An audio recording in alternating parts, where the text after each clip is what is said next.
Halo pemirsa, Anda sedang menyaksikan program acara Sosok, program acara yang inspiratif, inovatif, informatif, dan dapat memotivasi berdasarkan sesosok individu pada episode kali ini.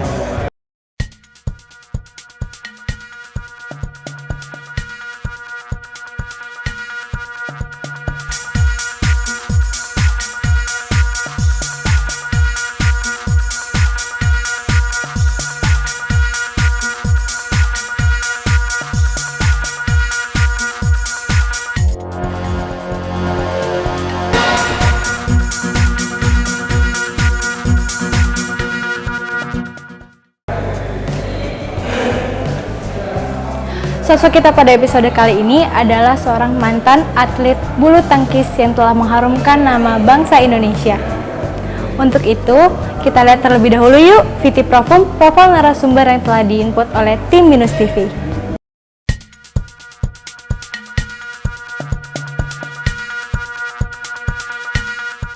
Taufik Hidayat, pria kelahiran Bandung 10 Agustus 1981, adalah pemain bulu tangkis tunggal putra dari Indonesia yang berasal dari klub SGS Elektrik Bandung.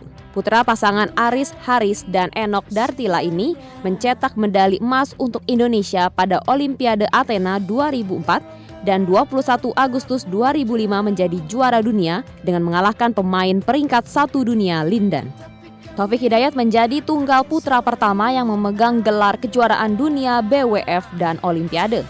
Gelar juara tunggal putra Asian Games tahun 2002-2006 dan 6 kali menjuarai Indonesia terbuka dimulai dari tahun 1999 hingga 2006. Taufik kemudian mundur dari Pelatnas Cipayung pada tanggal 30 Januari 2009. Taufik Hidayat menikahi Ami Gumelar yang merupakan putri Agum Gumelar dan Linda Amalia Sari. Mereka telah dikaruniai seorang putri pada tanggal 3 Agustus 2007 bernama Natarina Alika Hidayat dan seorang putra pada tanggal 11 Juni 2010 yang kemudian diberi nama Nayutama Prawira Hidayat.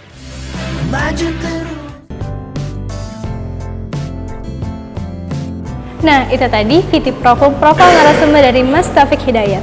Kita akan berbincang-bincang langsung nih, tapi nanti. Makanya jangan kemana-mana, tetap di acara Sosok.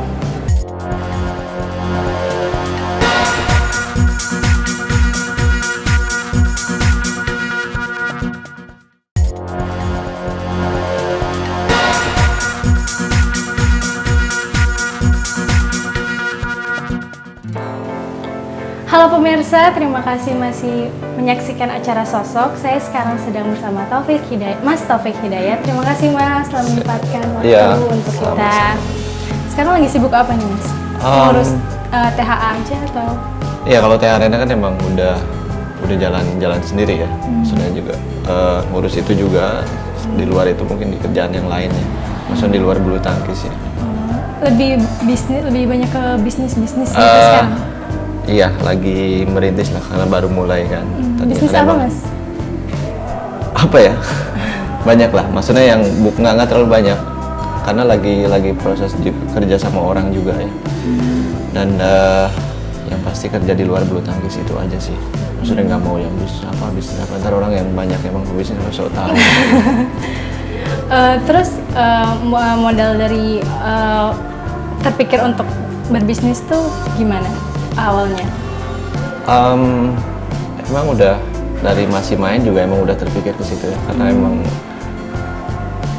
sebagai atlet itu kan harus memikirkan setelahnya. Karena kan kita nggak kayak sedikit agak harus memikirkan sendiri. Karena kan kita di Indonesia ini atlet itu belum ada kayak masa depannya dari pemerintah apa dari apa. So harus pinter-pinter setelah kita nggak jadi atlet. Karena atlet itu kan hanya jembatan aja dan punya punya batas waktunya sampai umur berapa kita harus prepare lagi untuk ke depan seperti itu.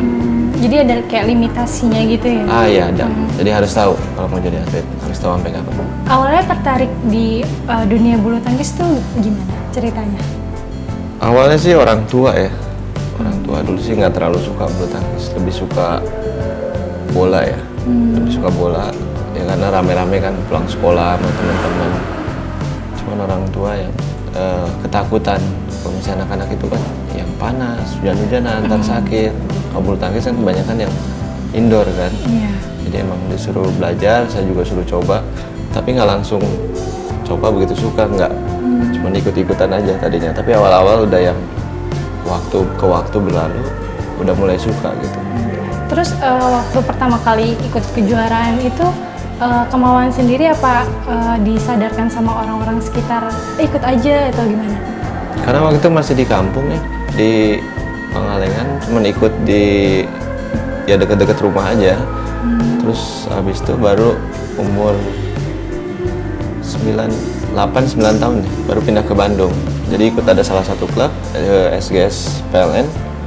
Saya latihan di situ dan dari situ mulai bertanding untuk yang Bandung, Jawa Barat, untuk nasional.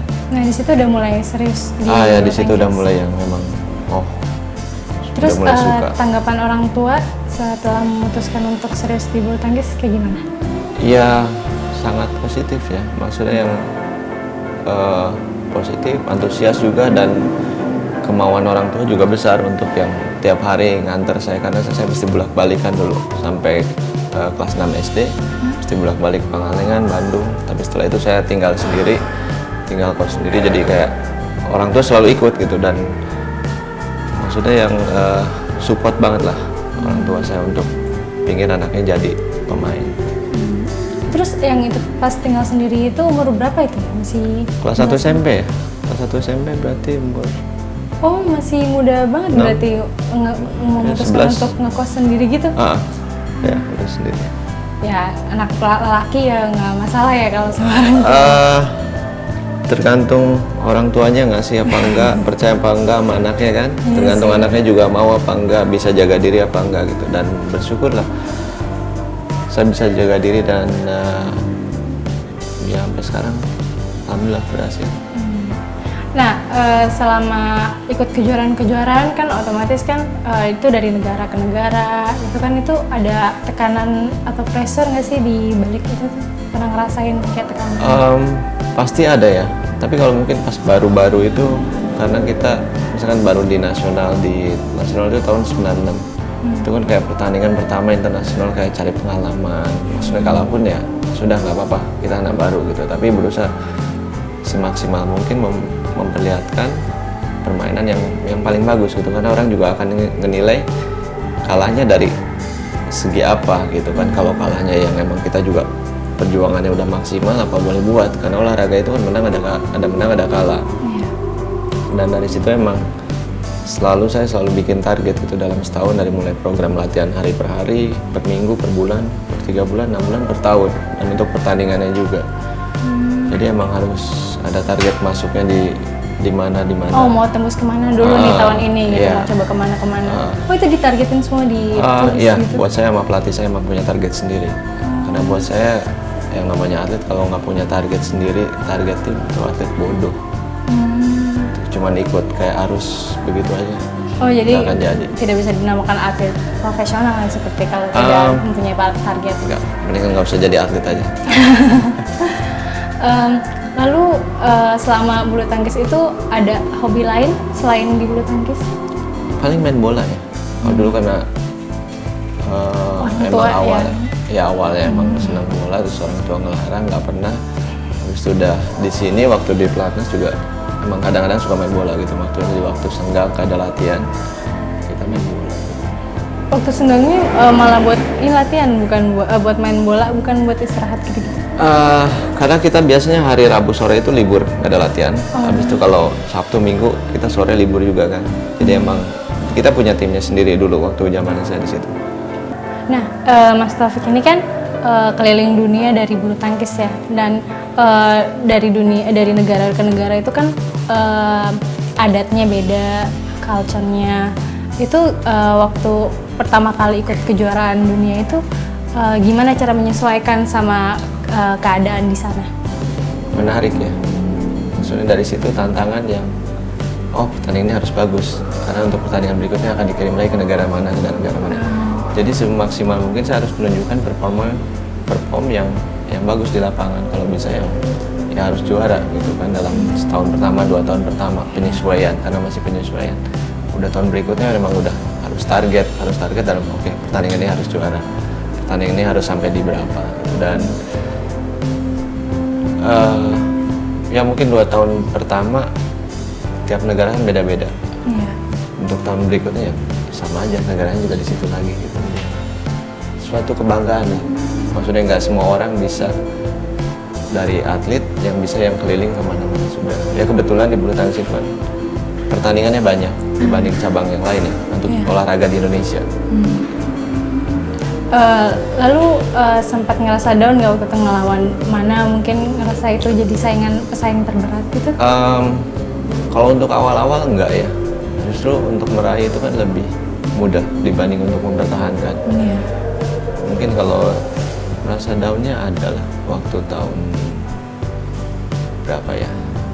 2002, ya sebelum 2002 udah kalah, terus juga karena harus bergelut dengan cedera juga, yang sampai setengah tahun sampai setahun nggak main juga.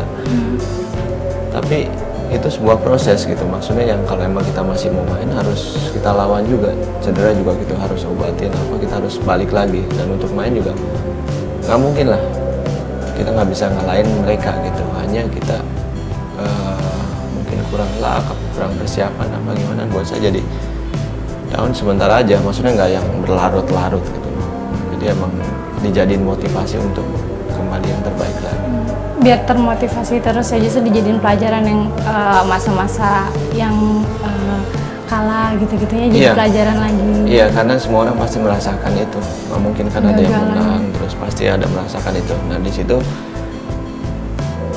gimana caranya kita bisa handle, kita bisa antisipasi down itu, jangan sampai keterusan, karena nanti untuk baliknya lagi lebih berat kalau emang kita lupa. Nah, terus untuk menjaga stamina Mas Taufik sendiri selama dari negara kunjungan ke negara untuk pertandingan atau turnamen gitu, apa aja biasanya? Yang pasti kan kalau pas pertandingan itu, satu, jangan sampai sakit, cedera, sama kalau pas pertandingan makanan mungkin juga kayak vitamin apa itu harus diperhatiin benar-benar, karena kan cuaca juga beda ya. Iya. Indonesia mungkin ke Europe kemana pas lagi musim dingin, kalau kita kondisinya lagi drop, kita nggak fit, makannya nggak bener, kita bisa drop. Performanya juga jadi jelek ya? Iya, jadi kadang kan ada beberapa atlet yang kadang cuma memikirkan makan asal kenyang, tapi gizinya nggak ada gitu. Jadi yang emang itu penting buat saya, asupan gizi itu, karena kan kita latihan, pertandingan, untuk kalorinya keluar berapa banyak, untuk masuknya juga harus berapa banyak untuk balance itu. Oh, jadi itu diatur sendiri atau ada ini dari ya, pelatih? Ya, dulu saya punya dokter sendiri gitu. Kalaupun itu nggak ada, tapi kita harus belajar itu, kita harus tahu apa yang boleh makan, apa yang enggak, berapa banyak, itu harus tahu. Terus kan di tahun 2009 kalau tidak salah memutuskan untuk keluar dari pelatnas itu, dan itu yang dipertimbangkan dari keputusan itu apa ya? Iya, itu keputusan itu udah lama ya. Keputusan itu saya pengen kasih. Yang pertama juga kasih kesempatan yang junior. Maksudnya karena waktu itu kan saya masih yang di atas, saya terus. Maksudnya udahlah kasih yang junior. Maksudnya saya main sendiri untuk profesional. Emang lebih berat, tapi itu tantangan baru buat saya, dan ibaratnya apalagi sih yang saya cari gitu. Maksudnya semua apa udah dapet. Saya cari yang baru gitu kan, dengan latihan itu ya masih bisa bertahan setelah keluar tuh 4 tahun gitu kan, main di luar, dan ya nggak terlalu jelek juga, nggak terlalu bagus juga hasilnya sosok. Nah pemirsa, kita masih berbincang-bincang lagi dengan Mas Taufik, tapi setelah yang satu ini ya, jadi tetap di acara Sosok.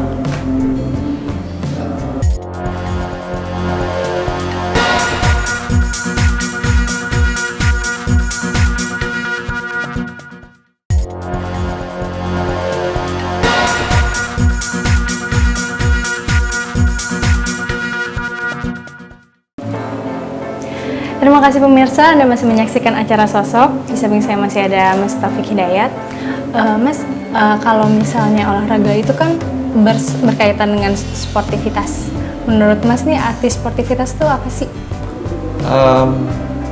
Bagus ya olahraga itu. Makanya saya juga menganjurkan untuk orang-orang itu untuk olahraga yang penting senang dulu deh. Kalaupun nggak yang jadi pemain apa gimana, karena dari olahraga banyak ya, maksudnya yang banyak pelajaran ya. Yang pasti satu kan sehat juga, yang kedua sportivitas, karena kan di lapangan kita mesti yang benar-benar sportif kan, karena sport kan. Nah itu yang gak didapat mungkin orang-orang biasa, yang ya yang di politik ya apa itu agak kurang. Itu yang jadi pegangan, karena olahraga itu antara dua, menang kalah. Jadi antara iya apa enggak gitu kan. Kadang orang kan mungkin yang mau bohong ya, les apa ini. Jadi nggak punya ketegasan gitu. Kalau dia tahu olahraga, dia ngerti olahraga, dia pasti akan yang tegas gitu. Iya enggak, jadi nggak plan gitu kan. Nah, kalau misalnya kayak setim gitu kan kadang suka ada yang ntar kalau kalah menang salah-salahan kayak gitu tuh, kalau pandangan menurut Mas Taufik itu kayak gimana kalau kayak gitu? Itu di tim pasti ada dan sangat wajar. Nggak mungkin kalau nggak ada bohong, kalau nggak ada. Cuman gimana harus menyikapinya, dari segi apa, dari segi gimana bahasanya. Dan di situ kan ada pelatih, ada tim manajer. Mereka harus yang menengahkan si pemain itu untuk berbeda pendapat. Berbeda pendapat itu bagus untuk masukan-masukan. Tapi nanti harus ada poin yang diambil, diputusin di situ gitu kan. Namanya tim, kalau menang semua, kalau kalah semua. Itu harus diterima sama semua atlet gitu. Jadi enggak yang lain kalah, yang ini menang. Oh menang, tapi kan timnya tetap kalah. Itu harus diterima gitu. Nah di situ gimana membentuk suatu kekompakan itu datang dari pemain, dari pelatih, dari tim pendukung gitu. Berarti kalau di bulu tangkis juga ada kan yang tim-timnya gitu? Ada, kita ada pertandingan untuk timnya juga. Kita ada Thomas Cup, ada SEA Games, Asian Games. Itu ada timnya, itu pertandingan tim.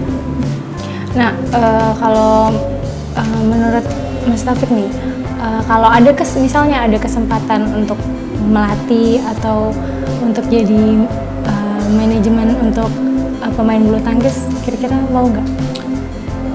Kalau manajemen, kita di sini punya manajemen. Ya, di sini kan buat umum juga, siapapun di sini emang yang mau sih main juga yang aktif silakan bergabung, punya manajemen. Saya Taufik Hidayat Arena. Tapi kalau untuk pelatih sampai detik ini saya nggak ada kepikiran untuk jadi seorang pelatih. Saya nggak mau, saya bilang enggak, tapi sampai detik ini saya nggak mau dan nggak jadi pelatih. Saya nggak ada kepikiran untuk ke depannya saya jadi pelatih, saya nggak. Karena nggak gampang ya untuk jadi pelatih, itu kan harus belajar lagi untuk ilmu kepelatihan seperti apa. Jadi saya nggak bisa yang gunain. Ya mungkin saya dulu bagus lagi pemain, saya berhasil, tapi belum tentu berhasil jadi gimana kalau saya memutuskan jadi pelatih. Jadi belum sempat terpikir aja? Emang nggak ada kepikiran sih, mudah-mudahan saya nggak. Udah, maksudnya yang sudah cukup lah. Maksudnya saya punya Taufik Hidayat Arena juga untuk memfasilitasi, jadi ya silakan pakai aja gitu. Itu yang saya bisa bikin untuk olahraga bulu tangkis Indonesia. Tapi di sini tuh ada kayak lesnya gitu untuk anak-anak kecil? Ada semua, ada buat umum, ada yang buat prestasi, mau anak-anak, mau orang tua, mau yang nggak bisa juga. Yang pentingnya itu, intinya saya maulah bayar banyak orang tuh yang mau olahraga gitu kan. Kebetulan saya punya fasilitasnya bulu tangkis, yang kesini ya datang yang main bulu tangkis. Mungkin kalau bola ya di tempat yang lain. Berarti kalau tim nasional itu dapat rekomendasi, pernah dapat ngasih rekomendasi juga dari sini? Ini kan baru rekomendasi ke sana, ini gitu. kan baru ya. Jadi emang belum terlalu banyak untuk yang ke tingkat situ. Karena kan mereka itu kalau untuk masuk nasional itu ada prosesnya, mereka harus punya klub sendiri. Mereka harus ikut pertandingan nasional, ada poin-poinnya. Habis itu pas terakhir mereka ada seleksi untuk masuk nasional. Itu dari tahun ke tahun kayak gitu? Prosesnya sepanjang itu? Prosesnya sepanjang itu. Dan nggak berubah-berubah? Nggak berubah, kecuali emang bagus banget kita dari pelatnas sendiri itu bisa ngambil ke klub ini, oh ini bagus gitu kan, dia mau ambil langsung. Tapi kalau emang yang normal banget itu prosesnya ya seperti itu. Semua buat saya satu bersyukur ya, maksudnya indah apa yang saya dapat semua dari bulu tangkis, dan saya balikin dedikasi saya untuk bulu tangkis ya lapangan ini. Karena saya nggak mau setelah main terus saya putus, orang nggak tahu juga apa yang saya perbuat gitu kan. Dan ya mungkin banyak indahnya lah di bulu tangkis. Mungkin kalau saya nggak jadi atlet, saya nggak tahu mau jadi apa gitu kan. Yang pasti saya bersyukur dari kecil. Ya mungkin paksaan orang tua nggak salah gitu kan. Dan tapi itu juga harus dibarengin dengan kemauan dari anaknya sendiri. Nggak bisa orang tua doang yang maksa, tapi anaknya juga nggak mau gitu. Kebetulan saya juga emang mau juga jadi pemain. Nah, Mas Taufik sendiri sebagai pemain profesional bulu tangkis bisa ngelihat bisa ngelihat bakat seseorang gitu nggak, juniornya mungkin atau mungkin bisa harusnya ya, tapi ya kita tergantung nanti dari anaknya juga. Misalkan ada banyak lah yang dia punya bakat, dia dari postur tubuh dia bagus, dari fisik dia bagus, dari teknik dia bagus, mungkin kurangnya mungkin mental. Terus juga itu udah ada semua. Mereka begitu mereka juara, kadang orang Indonesia cepat puas diri, jadi nggak tahan lama gitu. Mereka yang arogan baru juara sekali, mereka yang jalannya gimana gitu. Itu banyak. Nah, kenapa begitu? Karena mereka nggak mensyukuri, mereka nggak yang bisa dibilang yang cepat puas gitu loh. Buat saya sayang gitu loh. Sebenarnya bisa ngelihat, tapi tergantung dari anaknya. Bisa nggak yang dikasih kelebihan Tuhan tuh lu manfaatin gitu loh. Manfaatin dalam arti ya punya permainan bagus, fisik, postur tubuh apa. Jadi harus dimanfaatin gitu. Karena ibaratnya ya jangan, kalau emang mau jadi pemain bagus, orang juara profesional, jangan tanggung-tanggung lah. Harus benar-benar gitu kan. Dan itu kan nggak gampang, karena kan untuk jadi atlet bulu tangkis itu satu hilang masa remaja, masa bermain itu pasti hilang deh. Itu lupain semua dulu gitu kan. Nanti kalau emang udah juara, dia udah stabil, terserah deh mau ngapain. Karena di olahraga itu hanya cukup dibuktiin dengan lu juara, orang lain nggak bisa ngomong apa. Nah, sebagai pemain bulu tangkis tuh Mas Taufik ini pernah nggak sih dapat komentar miring atau apa gitu? Apalagi kan waktu itu kan memutuskan untuk gantung raket, dan di situ kan adalah pasti beberapa orang yang menilainya, wah mungkin emang udah ini kali udah nggak se-fit dulu, terus udah nggak bagus juga mainnya gitu-gitu. Gimana nanggepin komentar miring kayak gitu kalau Mas Taufik sendiri? Kalau ditanggepin kita juga nggak tahu yang komen siapa. Kalau yang komennya langsung ya saya ceramain gitu. Lu aja nggak bisa main, nggak usah komen. Kita yang tahu. Kalau orang lain ya biarin, anggap aja. Gak ada orang lah, anggap aja mau yang ngomong siapa, setan kayak apa, nggak peduli juga gitu. Kalau kita peduliin terus kita yang jadi marah, kita juga nggak tahu orangnya buat apa juga gitu. Saya bilang itu orang Indonesia itu cepat ingat, cepat lupa. Mereka nggak tahu apa yang diperbuat saya dulu. Apakah dia bisa seperti itu? Mereka kan ingatnya kalau misalkan kalah, mereka baru komen. Kalau yang menang, mereka udah biasa gitu kan. Jadi buat saya ngapain mesti mikirin orang tuh, mereka juga ngasih makan kita yang berjuang gitu. Jadi yang ya biarin aja gitu kan. Mungkin orang berpikiran, karena keluar karena emang udah habis. Iya, sudah habis iya. Tapi apa yang saya dapat, mereka kadang lupa.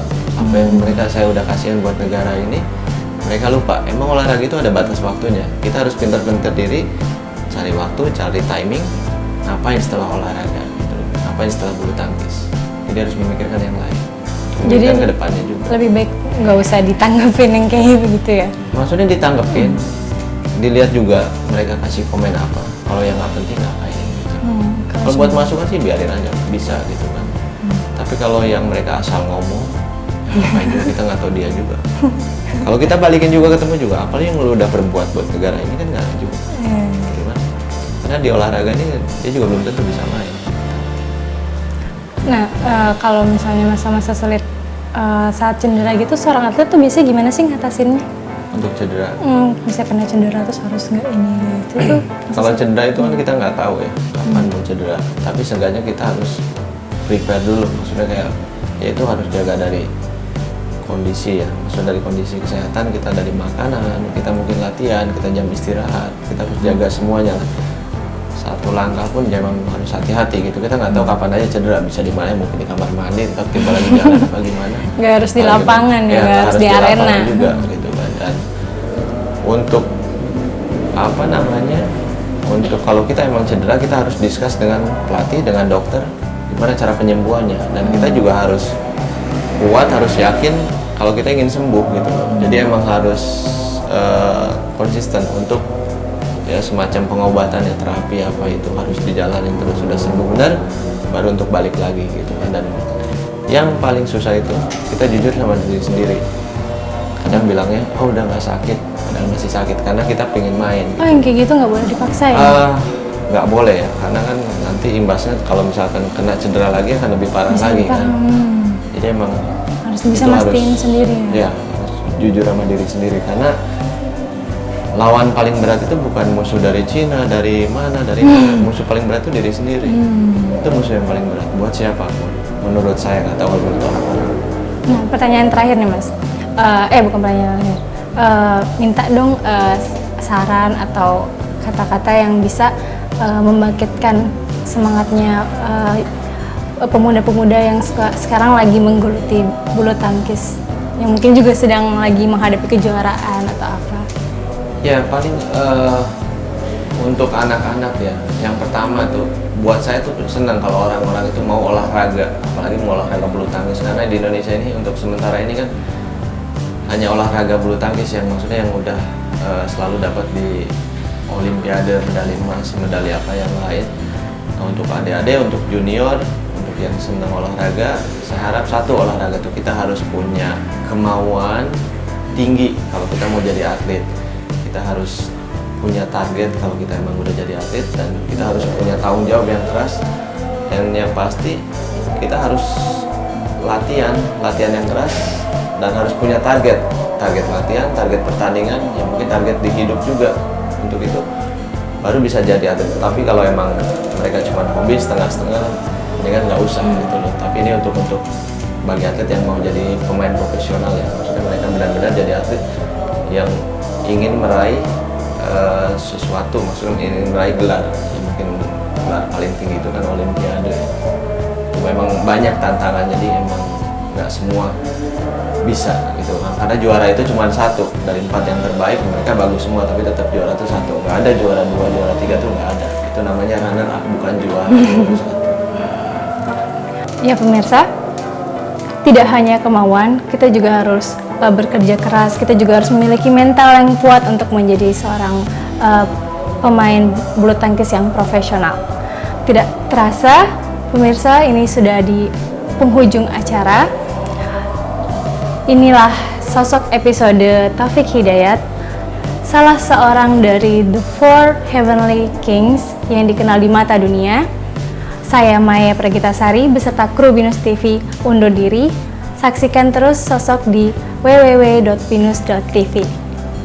Sampai jumpa.